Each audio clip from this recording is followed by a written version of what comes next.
Tune in again next week for another informative edition of Comments. Thank you and good morning.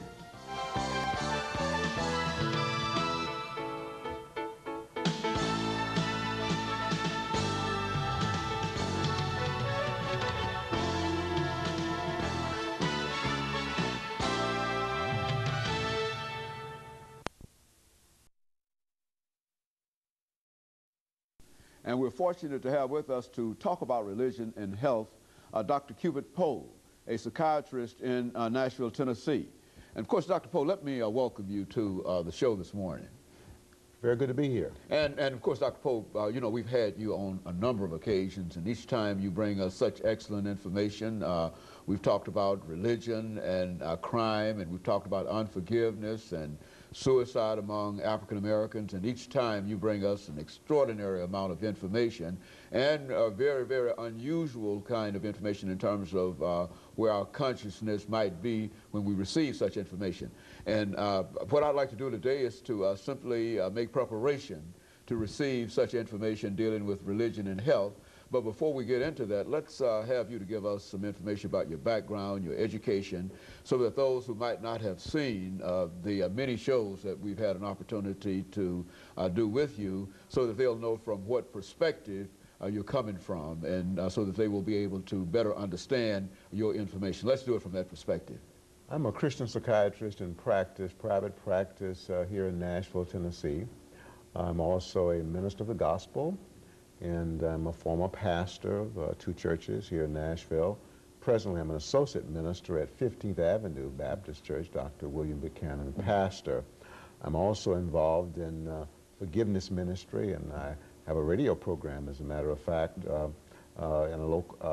at WNSG, 1240 a.m. on Forgiveness Works. At least the title of the program is Forgiveness Works. Very good. And so, Dr. Pohl, what you're talking about this morning has to do with the relationship between religion and health.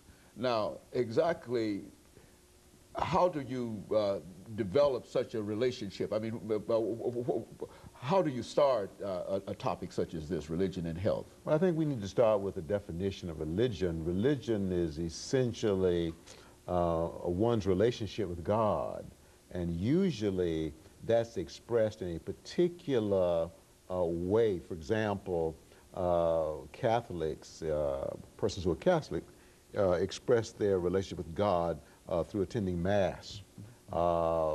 And they follow certain other rituals. Persons who are Baptists follow certain unique rituals unique to the Baptist Church, and so on. So religion is an expression of one's relationship with God as manifested in a certain religious traditional kinds of rituals, in certain rituals. Very good. And but now, when you bring health into this, you're indicating that the religion that you practice will have something to do with your bodily health. Yes. Is that a relation? Is that what we're talking about? Very much so.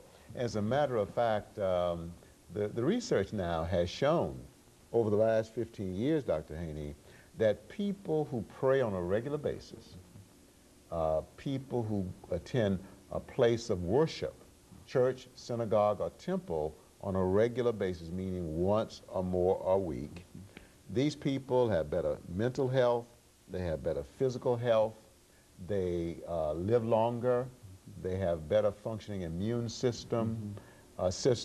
Therefore, when they do get sick, they recover faster. So we know now, based on many studies, as a matter of fact, in the last century, there was a total of about 1,200 studies done in the area of religion and health. And about 79% of them affirm that religion, people who are religious, have better mental and physical health. And so the research has already been done, but somehow we've moved beyond that, and we've not recognized that relationship in modern society. Is that what would that be a fair assessment? Well, the research, there have been a number of studies now that affirm that religion improves health, and that religion helps to protect against illness. In other words, if I'm religious, that decreases my likelihood of developing depression. It decreases my likelihood of developing cancer, diabetes, hypertension, heart disease. It extends my lifespan. It improves the quality of my life. We have studies now that show that people who are religious, by and large, report more well-being. They have more positive emotions, such as joy and hope and optimism. And these positive emotions have been found to correlate with better mental and physical health. Okay, Dr. Poe, well, what we're going to do, and it seems that we're ready for our first commercial break already, but what we'd like to do is to get the source of this. I mean, certainly religion has all of these positive things that you're saying, but now what are some of the things, some of the sources of all of these positive developments between religion and health? And that's what we want to do when we come back for our second commercial break to talk about the relationship between religion and health. Talking to Dr. Cupid Poe,